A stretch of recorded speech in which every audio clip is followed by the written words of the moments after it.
yang Rasulullah sebutkan, ajaban li amril mu'min inna amrahu kullahu lahu khairun. Itu nanti hadis berikutnya. Tapi barangkali ini nanti masuk Ramadan nggak sampai terbahas. Disampaikan ini penting ya. Ajaban li amril mu'min inna amrahu lahu khairun.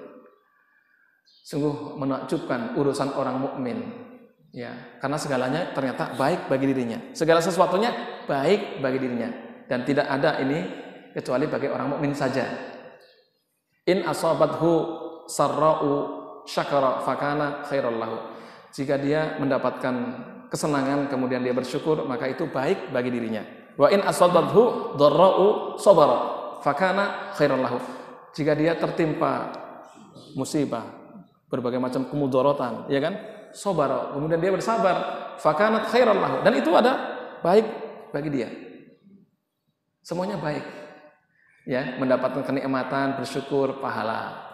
Mendapatkan musibah, sabar, pahala. Enak nggak? Dua-duanya dapat pahala.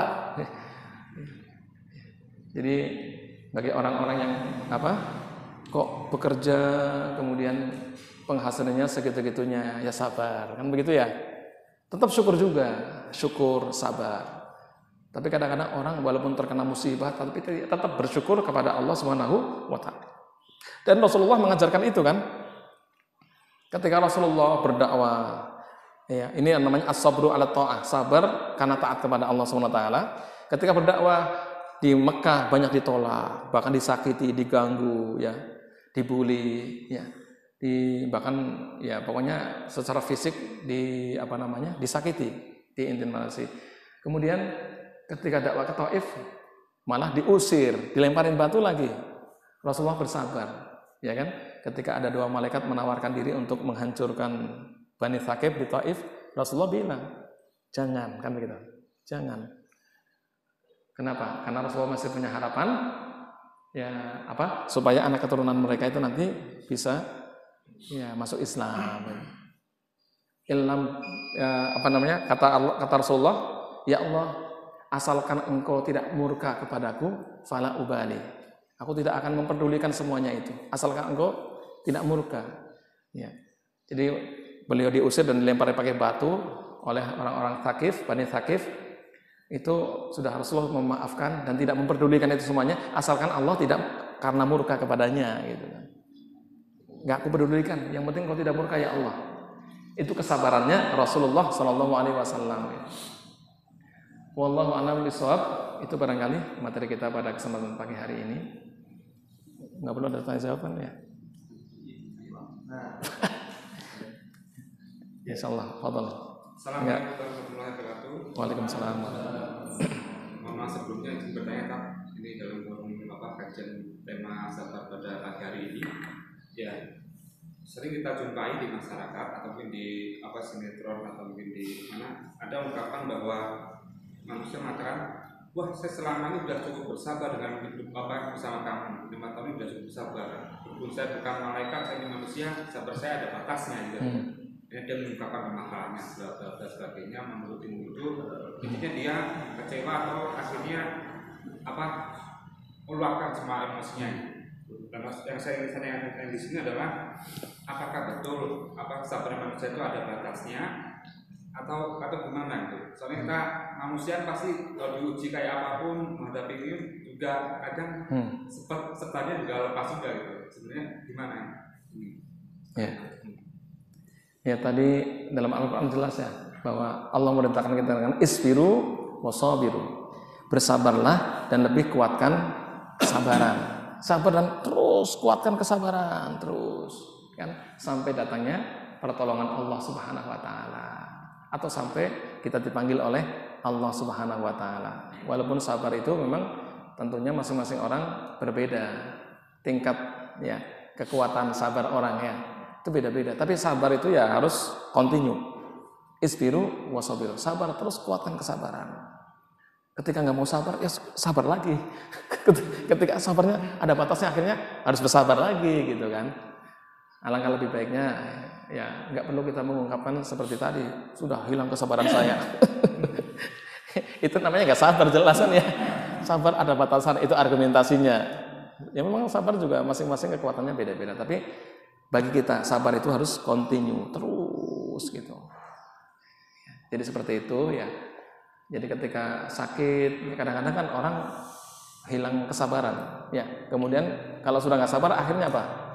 Ngeluh. Yang repot adalah nanti timbul putus asa.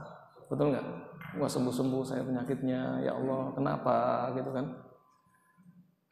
Tapi kalau kita mau dari ilmunya, setelah kita baca hadis-hadisnya berkenaan dengan kalau kita sakit, bahwa di sana ada pahala yang besar dan sebagian dosa-dosa kita akan diampuni oleh Allah SWT, ya, itu akan menjadi spirit bagi kita juga, spirit ya, agar kita bisa lebih bersabar. Makanya interaksi kita dengan Quran itu harus terus menerus, itu continue.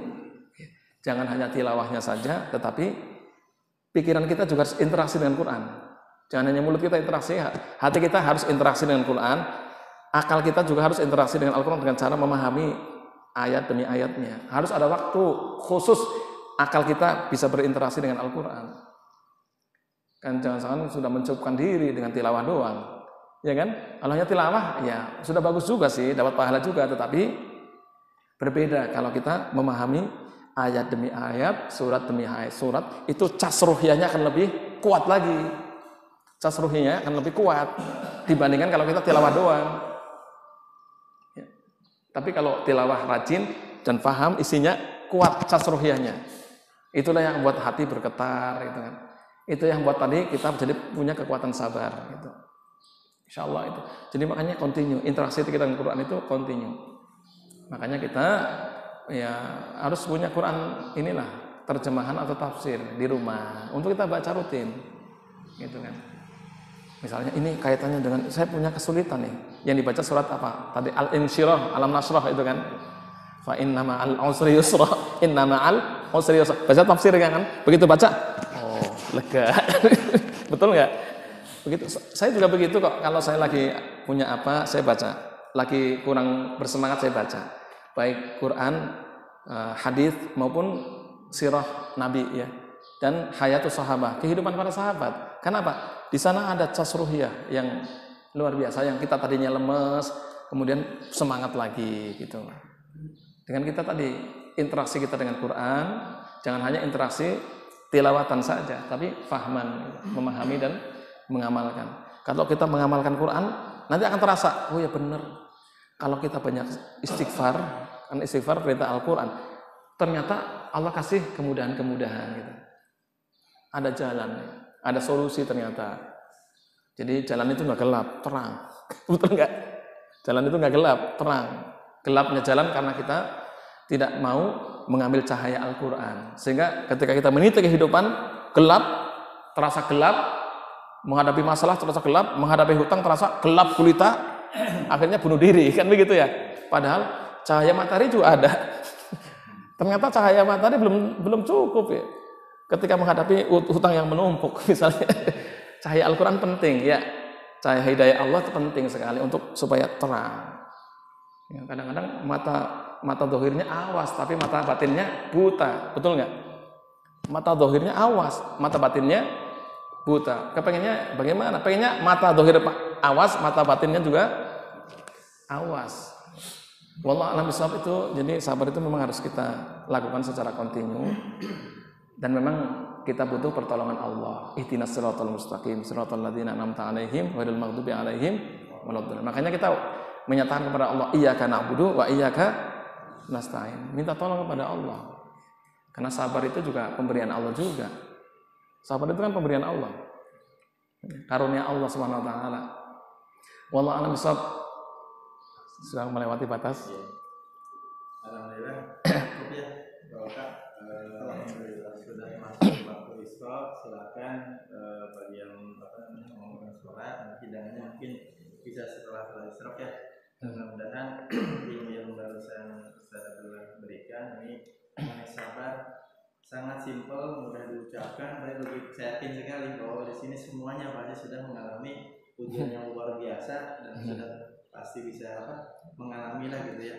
Bisa direnungkan bagaimana mengenai sabar ini dan ilmunya tadi sudah luar biasa. Mudah-mudahan kita bisa mengamalkan. Amin. Mungkin itu saja kita cukupkan kajian pada subuh kali ini. Kita tutup dengan doa akhiri. Alhamdulillahirobbilalamin. Subhanakallahumma wa bihamdika asyhadu an la ilaha illa anta Akhiri, assalamualaikum warahmatullahi wabarakatuh. Waalaikumsalam warahmatullahi wabarakatuh.